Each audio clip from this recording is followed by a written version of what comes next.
Dalawang matinong tao na hindi lang magkasundo. So, kailangan maghiwalay. Hi everyone! Kumusta kayong lahat? Pag-usapan lang natin ang tungkol sa chika na Kiko Sharon Complicated na nga ba? Sa mga nakaraang araw na pagpopromote ni Mega sa kanilang movie ni Alden ay nagsalita siya na mukhang hindi na masaya ang relasyon nila ni Kiko Pangilinan. Gaya na lang nung nakaraang mga interview, mukhang malabo na ang kanilang relasyon ng kanyang asawa. Matatandaan na nung concert ni Mega at ang ex niya na si Gabby Concepcion ay ang daming chika na nagkaroon ng unfollowed ang mga anak ni Megastar. Hindi kaya ito ang dahilan ng mga chismis na hiwalay na ang dalawang mag-asawa? Hindi kaya sa sweetness ni Sharon Gabby sa kanilang Dear Heart concert ang dahilan ng mga balitang hiwalay na?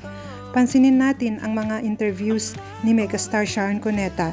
Nag-open siya about struggles with romantic relationships over the years. Dito mo mapapansin na wala ng sweetness ang samahan nilang mag-asawa sapagkat ang mga sagot niya at mga kwento niya halatang in a rough road relationship Kiko, na. sino ang masungit? Siya. Sino ang unang nangangalabit? La. Sino ang humihilig? Siya. Puso o pamilya? Middle. Pareho. Lights on or lights off? Off. Happiness or chocolates? Happiness. Best time for happiness? In love. Time in love.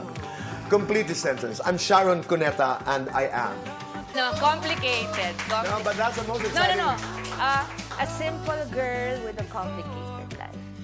O diba mga friends, sabi niya, a simple girl with complicated life. Isa lang ang ibig sabihin niyan. Sa interview na ito, halatang may dinaramdam at itinatago ang isang megastar about her current relationship. Sabi niya, it's always struggle for this second Because they marriage. side with one child. Yung away pamilya dapat yon. You don't pit them against each other or compare. True. Because different fathers. You cannot Kiusap pa compare. siya sa mga bashers na wag idamay ang kanyang mga anak. Why are you putting my children through so much pain and heartache that they are not used to? Hindi naman showbiz yung iba kong anak. At mas bata, di ba? So, si Casey Musquipan, ako na lang. Kung meron akong ginagawang ayaw nyo o may ginagawang yung tatay nila na ayaw nyo, kami na lang. Huwag yung mga bata. Please spare my children. Spare my children. They don't deserve it. Kung gawin ba sa mga anak niyo. Ano man ang daanan ng mag-ina, ang nanay talaga, kahit anong gawin mo, hindi matitiis ang anak. Talagang ipaglalaban ng anak. Mamamatay ka for your child. Parang pag nakita mo, nalimot mo na lahat.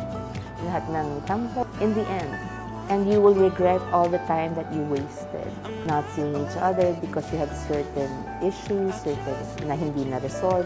It's a process, but she's a full-grown adult and she's a smart girl, so she has a life of her own. I'm very grateful for all my blessings your mama been blessed with. Pero you know what's funny? Lord, huwag kayong magagalit sa akin. Nakikwento ko lang.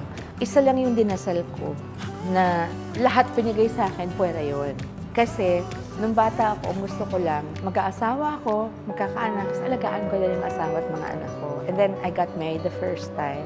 Obviously, it failed. And it's still a struggle, you know, to keep the second marriage going. Always a struggle. Magkaiba ang direksyon namin. He's a politician, and you know, I hate politics. Magkaiba kami, but we managed to make it work. Well, number one, because we love our kids and we're both respectable people. Meron na parehong matinong tao, parehong mabait, parehong disente, na hindi nakikita ng tao yung nangyayari inside the bedroom or inside their house pag sila na lang. So, wala na sila doon. So, dalawang matinong tao na hindi lang magkasundo. So, kailangan maghiwalay. Kasi isa lang ang buhay.